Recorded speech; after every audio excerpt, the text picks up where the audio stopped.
नमस्कार दोस्तों, रेलवे की पाठशाला में आपका स्वागत है। दोस्तों मैं आ रहा हूँ 22 सितंबर 2022 को दिल्ली जंतर मंतर, और यहाँ पर रेलवे ट्रैक मेंटेनेंस जो है इनका एक विशाल ट्रैक मेंटेनेंस सम्मेलन है, उसको ज्वाइन करने।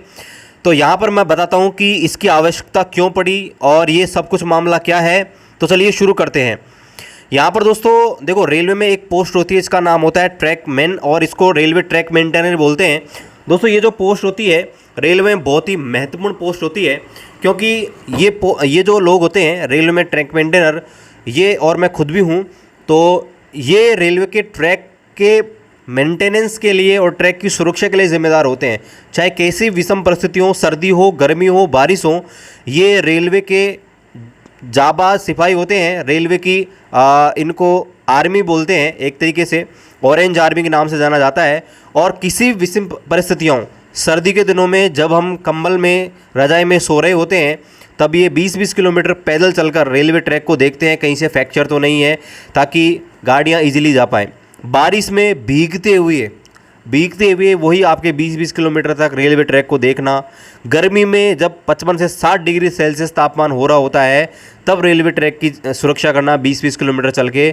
ऐसे बहुत काम है जो यहाँ पर ट्रैक मेंटेनर होते हैं अपनी जान जोखिम में डालकर अपना कार्य करते हैं। लेकिन दोस्तों फिर भी इन्हें इनके अधिकार जो हैं समय पर नहीं मिल पाते हैं। जो भी आवश्यकता की चीज़ें हैं वो समय पर नहीं मिल पाती है। प्रमोशंस इनको टाइम पे नहीं मिल पाते हैं।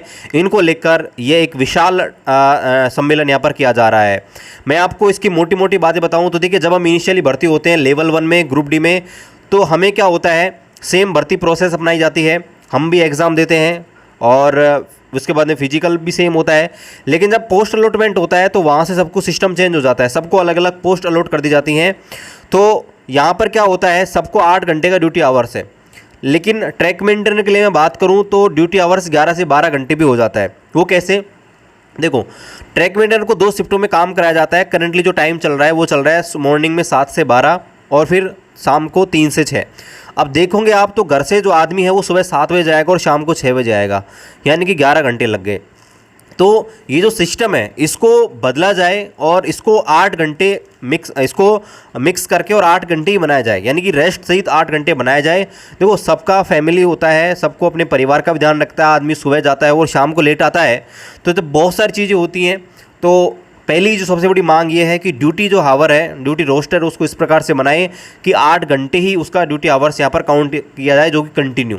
क्योंकि देखो, बीच का जो टाइम मिलता है 12 से 3 घंटे, उसमें जनरली क्या होता है कि आपका जो हेडक्वार्टर्स है उससे आपको दूर ले जाया जाता है, तो वहाँ से आदमी वापस नहीं आता है।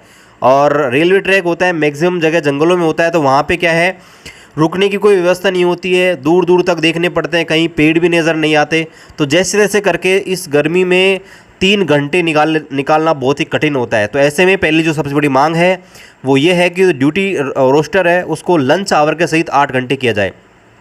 दूसरी सबसे बड़ी मांग है एलडीसी ओपन टू ऑल। अब देखो, एलडीसी होता क्या है? एलडीसी का मतलब होता है लिमिटेड डिपार्टमेंटल कॉम्पिटिटिव एग्जाम। ये रेलवे में डिपार्टमेंटल एग्जाम में प्रमोशन लेने की एक एग्ज़ाम होती है। 2 एग्ज़ाम होते हैं रेलवे में, एक जीडीसी, एक एलडीसी। तो मैं बात करूँ एलडीसी की, तो एलडीसी में केवल जेईपीवी के अंदर ही ट्रैकमैन अलाउ है 20% कोटे में, लेकिन बाकी जो पोस्ट हैं उनमें यहाँ पर अलाउ नहीं किया जाता है। तो दूसरी सबसे बड़ी मांग है कि जो रेलवे ट्रैकमैन होते हैं इतनी हार्डवर्क करते हैं, इतनी मेहनत करते हैं, तो फिर इन्हें बराबर से मौका क्यों नहीं मिलता? जब दूसरे डिपार्टमेंट के लोगों को 3 साल बाद में गार्ड में टीटी बनते हुए हम देखते हैं, तो हमें खुद सोचते हैं कि हमारे अंदर कोई काबिलियत नहीं है क्या? हम भी पढ़े लिखे हैं, तो हमें वो बराबर का अधिकार क्यों नहीं मिलता? हम डिपार्टमेंटल एग्ज़ाम देके दूसरी पोस्ट पे क्यों नहीं जा सकते? तो यहाँ पर एलडीसी ओपन टू ऑल, ये दूसरी सबसे बड़ी मांग है। इसके अलावा यहाँ पर जीडीसी जो है, पिछले 3 साल से मैं अगर बात करूँ एनडब्ल्यूआर में जीडीसी नहीं आ रही है। 3 साल से लोग इंतज़ार कर रहे हैं कि वो प्रमोशन लें, दूसरे डिपार्टमेंट में जाएँ या दूसरी पोस्ट पे जाएँ, लेकिन 3 साल से जीडीसी के एग्ज़ाम ही नहीं निकल पा रही है।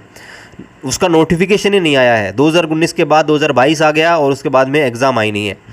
उसके अलावा बात करूं तो रेलवे ट्रैक मेंटेनर होता है, इनका काम बहुत ही हार्ड होता है। तो ऐसे में जो हार्ड रिस्क अलाउंस है वो अब जो 2700 मिल रहा है वो 10,000 रुपये मिले, क्योंकि यहाँ पर इनका काम होता है बहुत ही हार्ड होता है, बहुत ही रिस्क भरा होता है। और बहुत सारे हमारे साथी हैं, सैकड़ों साथी होते हैं, हर साल अपनी जान गंवा देते हैं, रन ओवर हो रहे हैं। इसके अलावा बात करें तो प्रमोशन जो है 2800 पे ग्रेड तक ही दिया गया है, जबकि और डिपार्टमेंट में जो प्रमोशन है 4200 पे ग्रेड तक है। तो यहाँ पर अगली जो मांग है वो ये कि जो प्रमोशन है हमको जो मिलता है सीनियरिटी बेसिस पे वो 4200 पे ग्रेड तक मिला जाए। इसके अलावा रात्रिकालीन या ग्रीष्मकालीन या आपके बारिश की जो पेट्रोलिंग होती है उसमें जो पेट्रोल मैन चलाया जाता है उससे 20-20 किलोमीटर की पेट्रोलिंग कराई जाती है और अकेला उसको जंगल में रात में चलाया जाता है। तो ऐसे में अगली जो बड़ी मांग है वो है कि 2 आदमी चलाए जाएं और मैक्सिमम 10 किलोमीटर की दूर यहाँ पर चलाया जाए, जिससे रेलवे ट्रैक भी सुरक्षित रहे और ट्रैक मेंटेनर भी सुरक्षित रहे। इसके अलावा अगली जो मांग है एनपीएस को बंद किया जाए और ओल्ड पेंशन स्कीम है उसको यहाँ पर लागू किया जाए। इसके अलावा जो ड्रेस अलाउंस है, देखो ड्रेस अलाउंस मात्र 5000 मिलता है और जो रेलवे ट्रैकमैन है उनका काम ऐसा होता है कि उनकी ड्रेस आए दिन कहीं ना कहीं से गंदी होती रहती है और काले पीले ये तो होते ही रहते हैं। तो ऐसे में जल्दी ख़राब ड्रेस हो जाती है। तो ऐसे में जो ड्रेस अलाउंस है वो 5000 से बढ़कर 10,000 यहाँ पर किया जाना चाहिए। इसके अलावा जब आपके रेलवे की एग्ज़ाम होती है तो जो भी पोस्ट हैं सब में उनको शुरुआत में रेलवे ट्रैक मेंटेनर में ज्वाइन कराया जाए और बाद में उन्हें उनके सीनियरिटी के हिसाब से दूसरे डिपार्टमेंट हैं उनमें यहाँ पर ट्रांसफ़र किया जाए। इसके अलावा आगे बात करें तो जो भी हमारे साथी रेलवे सेवा के दौरान रन ओवर होते हैं उनको रेलवे जो है अपने हिसाब से एक उचित फंड के माध्यम से उनके परिवार के आश्रितों के लिए उचित यहाँ पर प्रबंध करें ताकि उनके परिवार का गुजारा हो सके। इसके अलावा रेलवे के जो ट्रैक मेंटेनर हैं उनके जो आर्थिक हैं उन्हें पास पीटीओ की सुविधाएं यहाँ पर प्रदान किया जाए और उनके जो माता पिता हैं वृद्ध माता पिता वो भी रेलवे में ट्रैवल कर पाएँ। तो ये मुख्य मांगे हैं। तो आप सभी साथियों से मेरा निवेदन है कि आप जो भी ट्रैक मेंटेनर जो साथी हैं मेरा वीडियो देख पा रहे हैं और जो भी भावी यहाँ पर रेलवे के ट्रैक मेंटेनर है यानी कि अभी 1 लाख जो वैकेंसीज हैं अगर आप उनकी तैयारी कर रहे हैं तो उनमें 40,000 सीटें हैं रेलवे में ट्रैक मेंटेनर की है। तो आप सभी से मेरी गुजारिश है आप इस महासम्मेलन में आइए और हमारी मांगों को रेलवे बोर्ड तक पहुँचाएँ और जिससे हमारी जो मांगे हैं वो रेलवे बोर्ड तक जाएँ और इसका उचित माध्यम के द्वारा निस्तारण हो सके ताकि सभी ट्रैकमैन साथियों का यहाँ पर भला हो सके। तो आप सभी से मेरा निवेदन है इस वीडियो को अधिक से अधिक शेयर करें और अधिक से अधिक संख्या में पधारें। मिलते हैं अगले वीडियो में, तब तक जय हिंद, वंदे मातरम।